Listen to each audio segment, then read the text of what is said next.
Je me rappelle d'un tournage où tout allait très bien. Le cadre était parfait, la lumière nickel, la mise en scène un banger. Jusqu'au moment où je me rends compte que mon micro n'avait rien enregistré. Un silence total. Et ce jour-là, j'ai compris un truc. C'est jamais la caméra qui te trahit. Souvent, c'est les petits détails que tu mets de côté. Alors aujourd'hui, on va voir ensemble les pires erreurs que les vidéastes font, et celles que j'ai faites moi aussi d'ailleurs, il n'y a pas de honte à le dire, et qui peuvent littéralement flinguer un tournage. À la fin, je te montre un outil gratuit que tu as déjà sur ton téléphone, ou ton Mac, ou ton iPad, et qui peut révolutionner ta façon d'organiser tes projets. La première erreur, c'est de ne pas vérifier son matos avant le tournage. Crois-moi, si t'attends d'être sur place pour te rendre compte qu'il te manque un câble ou qu'une batterie est morte, t'es foutu.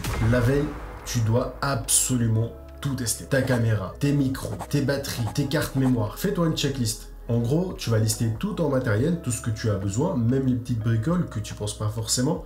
Honnêtement, c'est pas ce qui va prendre le plus de temps. Une fois ta checklist est faite, t'as plus qu'à l'imprimer et vérifier ton matos avant chaque tournage. Ça évite les oublis. Et honnêtement, c'est ce qui fait la différence entre un amateur et un pro. Deuxième erreur, arriver sans plan de tournage. Il y a une phrase que je déteste. On verra en montage. Ça ne marchera pas. Crois-moi. T'as beau improviser tes plans, filmer tout et n'importe quoi, t'arrives au moment du montage et tu te rends compte que t'as pas les plans essentiels. Pas d'insert pour faire le rythme. Tes images sont à 25 images par seconde, alors que tu dois faire du slow motion. Bref, même un plan bricolé sur ton téléphone avec quelques inspirations, c'est mieux que rien. Mais bien évidemment, pour arriver à ce stade, il faut déjà faire ce repérage en amont. Voir les décors, les lieux, les accessoires, l'électricité, les sources d'énergie, la lumière du jour, d'où est-ce qu'elle vient, les différentes sources d'alimentation, et même la résonance au niveau de la pièce, l'acoustique. C'est des détails qui sont hyper importants. Après, même les tournages en running gun, ça nécessite quand même un minimum de préparation. Alors je dis pas une préparation à storyboard et tout, tu peux pas. Sur un mariage par exemple, c'est difficile de faire un storyboard tout préparé. Tout, tu sais pas ce qui va se passer. Tu vas arriver le jour J,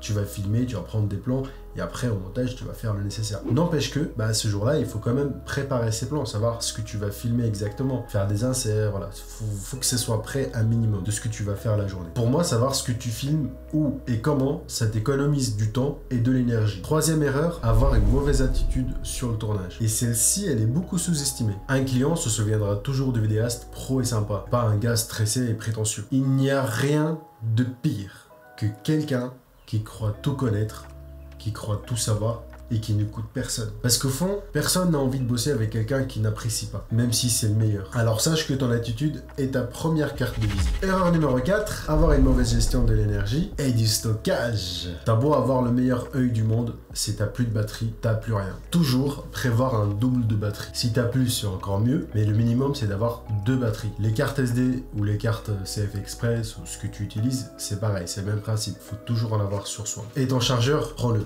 Même si tu penses que tout est ok, que tes batteries sont déjà chargées, on sait jamais. Vaut mieux prévoir. Et si tu peux, et surtout dès que tu as la possibilité, tu peux faire des petits backups de temps en temps de ta carte mémoire. Tu vides tout dans un disque dur, idéalement un SSD, mais si t'as pas d'SSD, c'est pas très grave, tu peux le faire sur un HDD. Ça prend plus de temps, mais par contre, si pendant tout ce temps-là tu filmes, c'est pas très grave. Et une fois que tu as fini, si jamais aussi tu as la problématique où ta carte est pleine et que tu vas devoir réutiliser celle que tu as utilisée au début, éventuellement ça peut être une solution puisque tu as déjà fait un backup. Après, j'aurais tendance à ne pas recommander cette option-là puisque le backup, c'est fait pour. Donc si tu vas réutiliser la carte, finalement le backup il a servi juste de solution entre temps quoi. Erreur numéro 5, ne pas prévoir de plan B. Il pleut, le lieu change. Ton comédien t'appelle la veille pour te dire je viens pas. Il pose un lapin, s'il t'appelle. Ta voiture ne démarre pas. Toutes ces choses-là, tu peux les éviter. Avoir un plan B, pour moi, c'est vital. Prends 5 minutes pendant la pré-production. De toute façon, c'est fait pour. Essaye d'imaginer tous les différents scénarios de toutes les problématiques que tu peux rencontrer sur le tournage. Je sais que c'est chiant, mais il vaut mieux se prendre la tête sur son canapé avec son café entre les mains et réfléchir à trouver des solutions que d'être sur le tournage avec 15 000 trucs à gérer, une pression en plus de ton boss ou ton client, plus tes comédiens qui attendent là et qui savent pas ce qu'il faut faire, et idem pour l'équipe technique. Mais si tu as listé tous les problèmes que tu peux avoir sur le tournage, à ce moment-là, tu vas réfléchir à des solutions pour les éviter, changer de lieu, avoir un plan B pour le comédien, au cas où. Mais voilà, toutes ces choses-là, moi je pense que c'est important de tout sécuriser, au maximum en tout cas. Pour moi, le pro, c'est celui qui va trouver des solutions, pas celui qui va paniquer et qui va renvoyer son stress à tout le monde qui n'ont rien demandé. Erreur numéro 6, négliger la sauvegarde et l'organisation. Et là, on entre dans un truc que les ingénieurs connaissent bien et que très peu de vidéastes l'appliquent. Et là, on parle de la méthodologie 5S. En gros, c'est une méthode japonaise utilisée dans le lean management mais qui s'applique parfaitement à la vidéo. Les 5S, c'est trier, ne garder que ce qui sert. Le reste,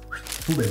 Ranger chaque fichier à sa place. Avoir des sous-dossiers où tout est dedans. Nettoyer, supprimer les doublons et enlever tous les fichiers inutiles. Standardiser. Avoir toujours la même arborescence des dossiers. Et enfin, garder cette discipline sur chaque projet. Résultat, ton workflow devient clair, fluide, pro. Et si tu bosses à plusieurs, tout le monde sait où trouver quoi. Comme ça paraît technique, mais c'est juste du bon sens. Et ça te sauve la vie au montage. La 7e erreur. Pour moi, celle-là, j'aurais dû la mettre en premier. Mais je pense parmi toutes les erreurs, j'avais quand même le choix. Négliger le son. Pour moi, cette erreur est fatale. Parce qu'avoir des belles images, c'est bien. Par contre, avoir un mauvais son, ça détruit tout. Vérifie ton micro. Fais des tests d'ambiance. Et si tu peux enregistrer sur une piste de secours, fais-le. Le public peut pardonner l'image moyenne, mais jamais un son dégueu. Parce que là, si vous m'entendez comme ça, j'ai beau avoir des belles lumières derrière, vous allez pas regarder. Ça vous donne pas envie. Et enfin, pour t'aider à t'organiser comme un pro sans te prendre la tête, je vais te présenter un outil gratuit que tu n'as même pas besoin d'installer. Perso, je l'utilise sur tous mes projets. Il s'appelle Freeform. Il est déjà intégré sur tous les appareils iOS, que ce soit les iPhones, les iPads, les MacBooks. En gros, c'est un tableau blanc digital où tu peux poser tes idées, faire un plan de tournage, coller tes images de référence et partager le tout avec tes collègues. Comme je passe beaucoup de temps sur Insta à chercher des idées créatives, des plans créatifs, en fait, je copie le lien, je le colle sur mon Freeform et le tour est joué. En 2 minutes, tu as une vision claire et propre de ton tournage.